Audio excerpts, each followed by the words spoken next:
Morning. Thought I'd come out and do a little video in the daylight of the Bimini.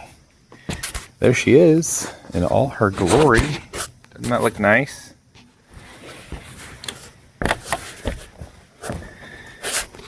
Oof. Let's get down in it. Let me shrink you up a little bit. There we go. Not as wet out here today. Sitting on the boat with a wet butt sucks. There she is. I love it. I think it's fantastic. We can fold her back if we want to. Oh, I've got the boom tied in place, so I can't do it right now. But, pretty awesome. She straps down here to here. Hold her in place. Nice cover. I mean, really.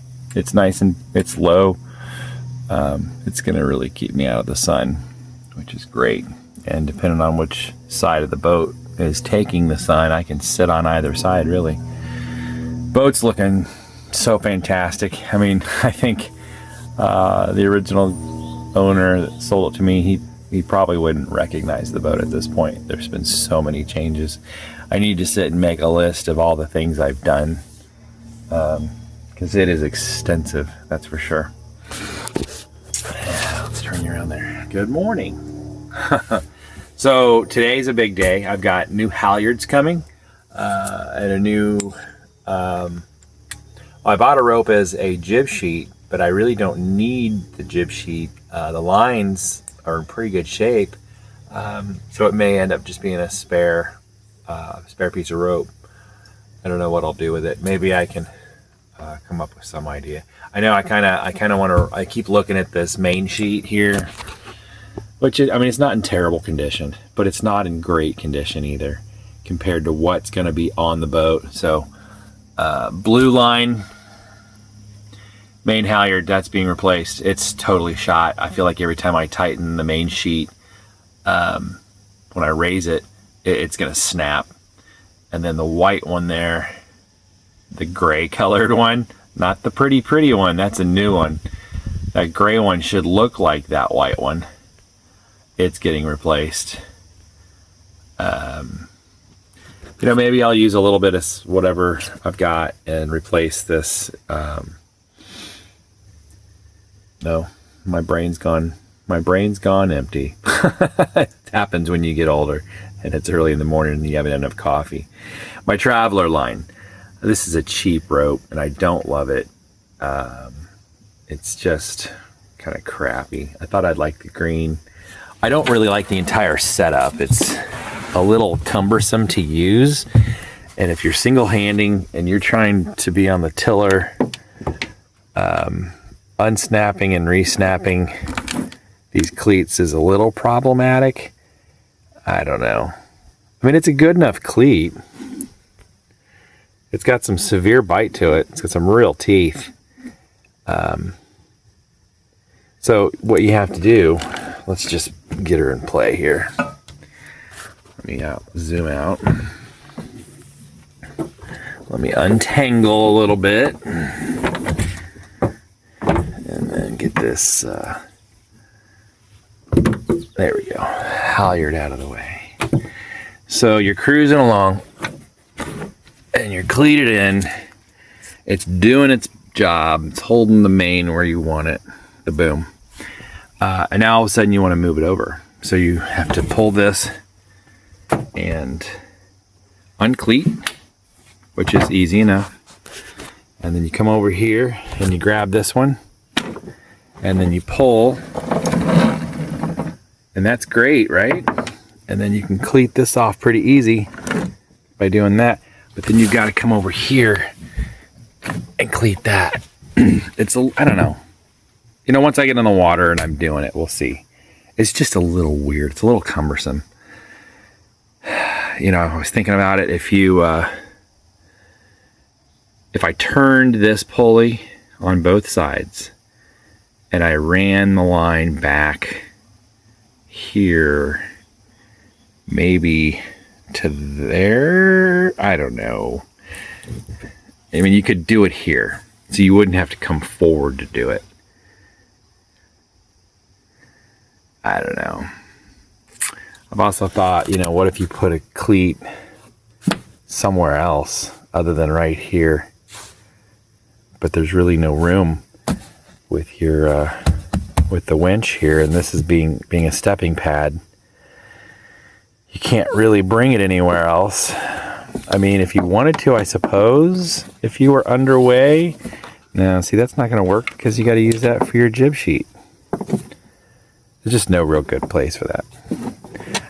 And it leaves all this extra line laying around. I don't know.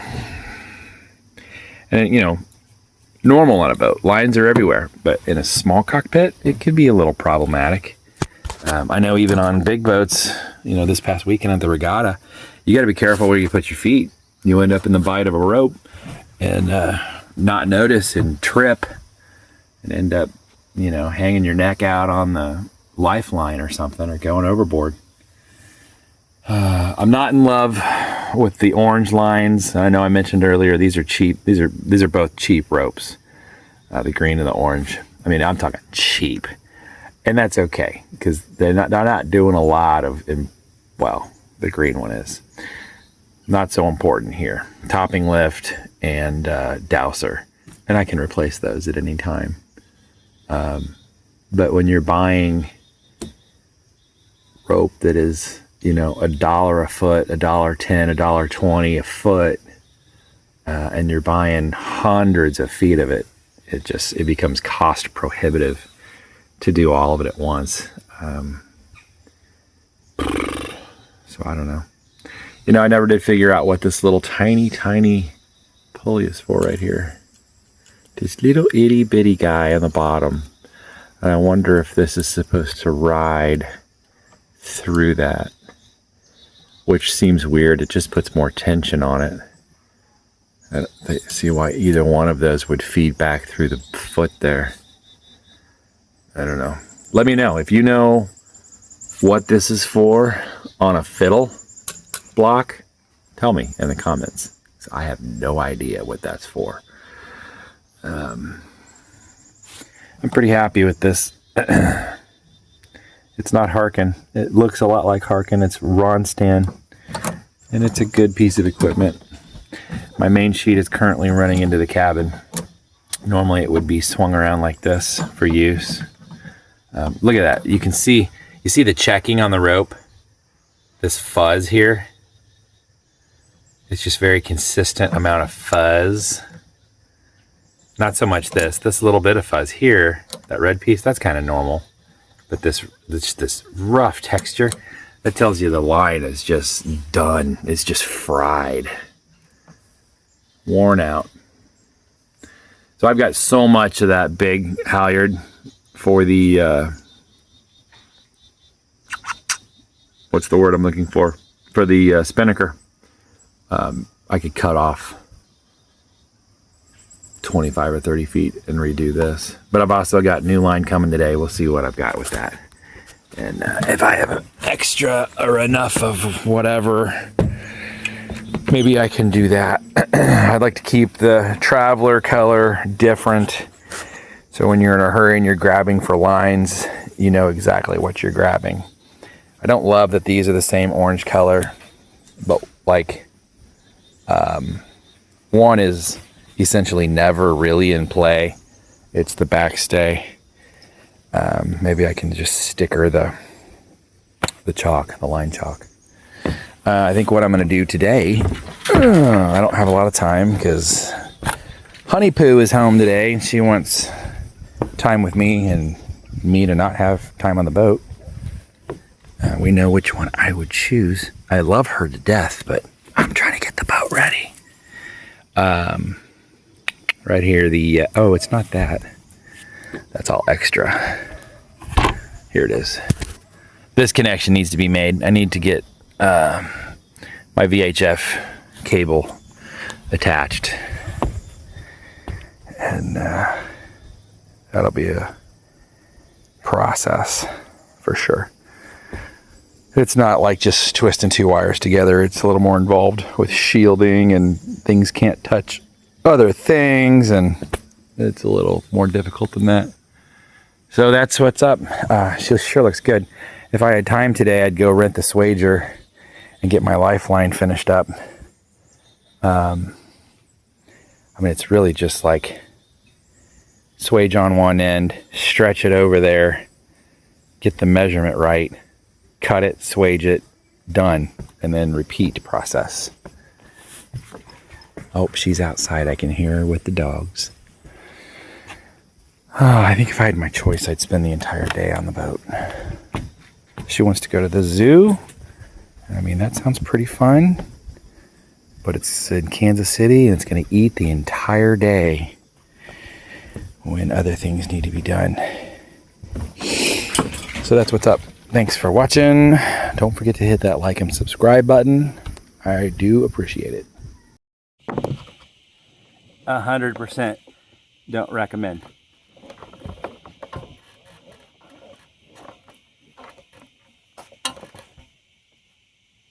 Did I mention I don't like heights?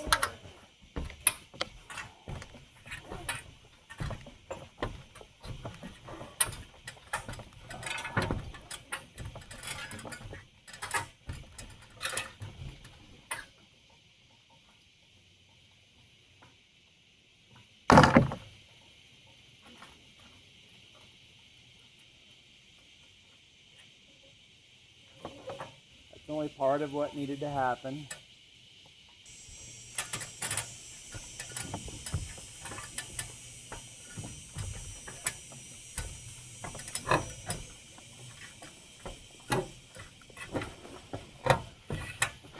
Whew. Yeah, halfway is about good for me. Once you get to the top of the ladder, you're pretty much vertical. And I'm not cool with that at all. I ain't saying I'm no chicken, but that's a really long way up. 3 stories, as a matter of fact. So I'm not going to do it on the ladder. We'll have to bring the mast down. So my predicament is my halyards just showed up moments after I was talking to you. They're smaller than what I thought they were. I ordered the wrong size. But remember the orange cheap rope we were talking about? Now we have new fancy awesome rope. So I taped the two together end to end and ran it up. And the last time I did this, it worked perfectly. It slipped right through the pulley. For whatever reason, the tape got caught on the pulley, and I was trying to give it a little bit of force to just pop it through, and they separated. So now I've got a chunk of line stuck up there and no line down here. So the mast has to come down, which, you know, it's going to come down to transport to the club anyway, to the lake. So I'll just wait, and I'll just do it then.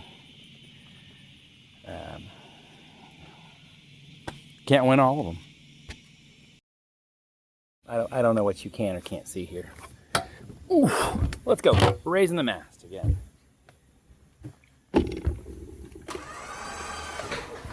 Oh, that was a terrible thing to do.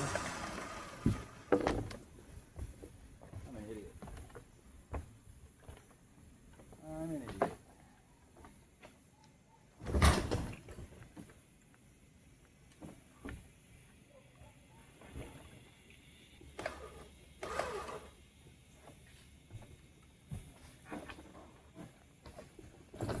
Wow. First time I almost went overboard. Okay, we got a problem right here with our... Oh, out. There we go.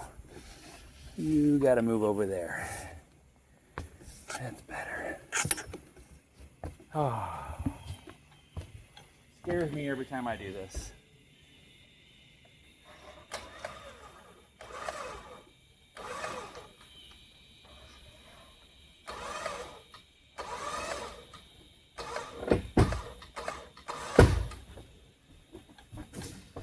That much. Oh.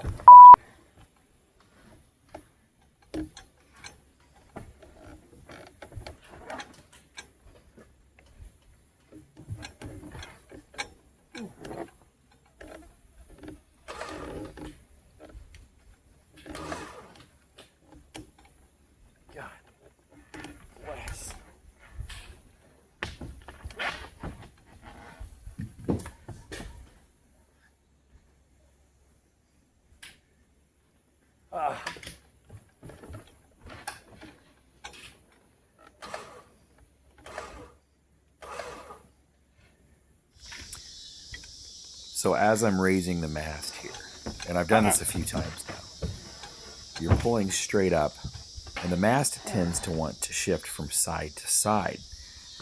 It won't be steady until I can raise it enough that the shrouds and the stays begin to put on pressure, creating a downward force that helps center it. And at that point, things become much easier. So I have to stand like this with mast on my shoulder, essentially holding it from shifting right or left off of the boat.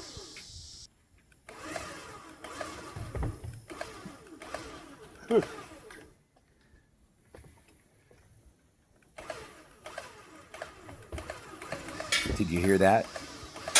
And then there it is again. That's the moment shit started to go bad. I wouldn't realize it, but that's the sound of the snap shackle slipping into a very dangerous situation, getting off of the cast iron hook and effectively pulling now on the very thin piece of metal that closes the hook, that has no strength at all.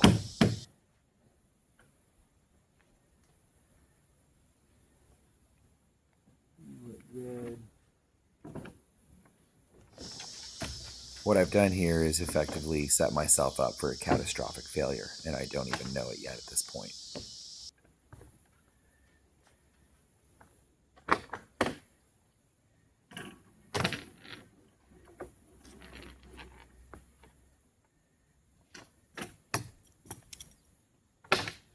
Dowsing line. Whew, shit. It's hot. This is the new topping lift.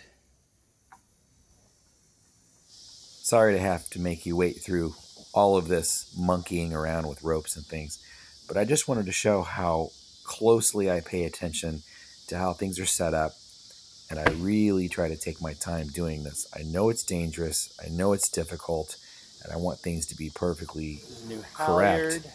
And the big thing is, I don't even know what's about to happen to me.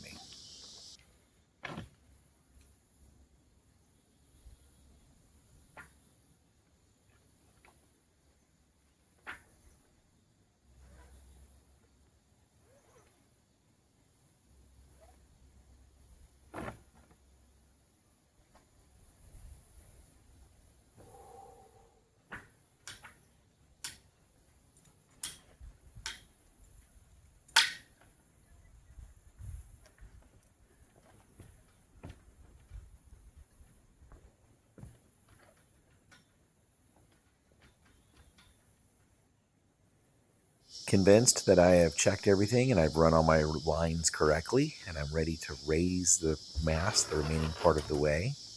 Looking good, looking good. I'm oblivious to what's about to happen. Oh, shit. The small piece of metal on the hook just gave way. I am holding the mast in my hands. I slap my pocket looking for my cell phone. I realize the severity of the situation. Help! Help! I am holding the weight of the mast with my hand Get over here, and quick! counterbalancing with the halyard.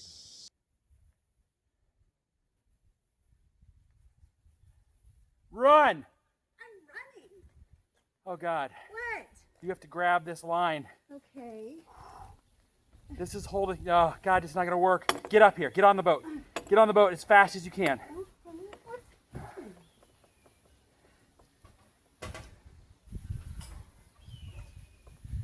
Scary. I didn't know if it was you or Logan yelling. Oh, my God. Oh, my God. Hurry, hurry, hurry, hurry, hurry. Push the mast towards the front of the boat. What's the Get over here. Get over here. What I am holding, I am the only thing holding the mast upright. Okay. Push hard. Okay. All your weight. Okay. Got it? Yeah. Ah. Here's the remote. If this comes down, is it going to kill me? No, but it's going to be not great. Okay. With Susan's help, I'm able to locate the Jeep winch remote, pay out some more line, and reconnect it to the snap shackle. I got it. I got it. I got it.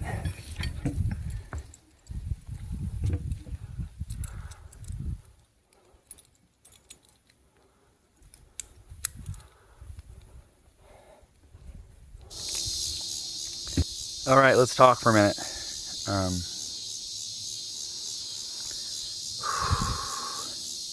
The adrenaline dump right now. Damn it, it's a lot. What you just saw was a failure of the Jeep Fairlead. It was the only thing holding the mast in place.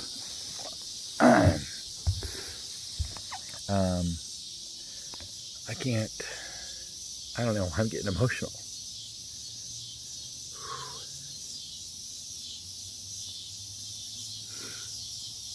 That was a terrible, terrible thing. So,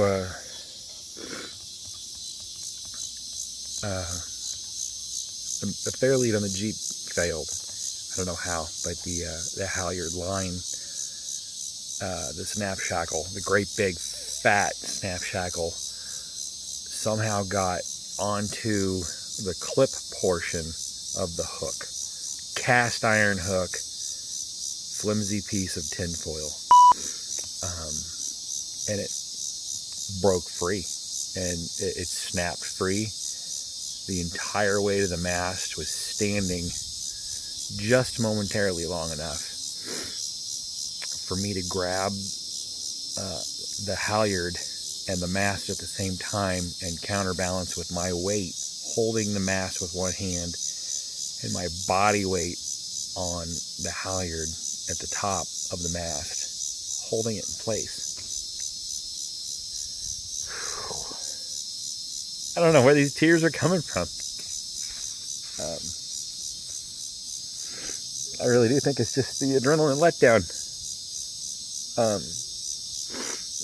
Thank God Susan was able to get to me.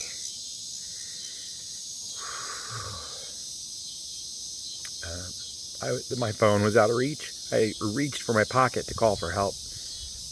And of course I was recording. It was on the bow of the boat and I couldn't get to it. So I was yelling for help as loud as I could.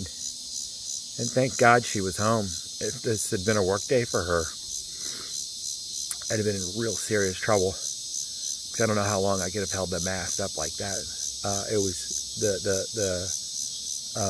the halyard was too short to clip off to anything, and the other end was locked off and wrapped around a winch at the back of the boat. Nothing was long enough for me to get into my reach and tie that line off. And so I just had to stand there and hold the mast. I'm not holding the entire weight of the mast because it's upright enough that a lot of the downward force, the weight, is going down instead of back.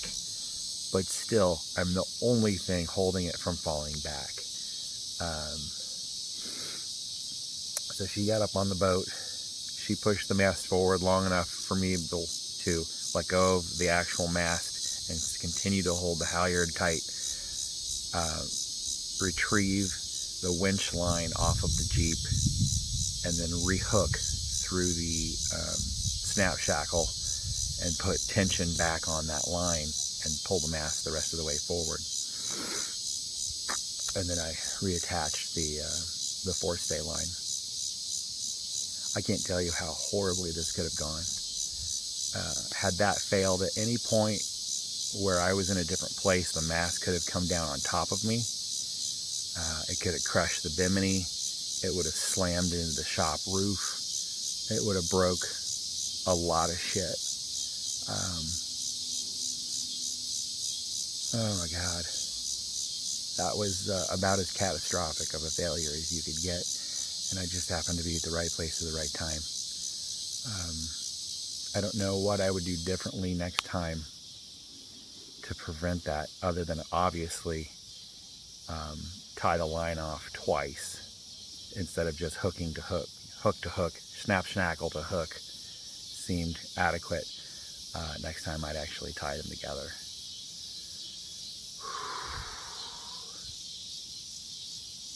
That was terrifying. I've been through some scary shit, but that was a moment of almost sheer panic. The adrenaline kick was almost like nothing I've experienced in a long time. After transplant, I've been a real smooth, mellow guy. I used to be an adrenaline junkie, and I haven't felt that in a long time. And that was not a good way to feel it.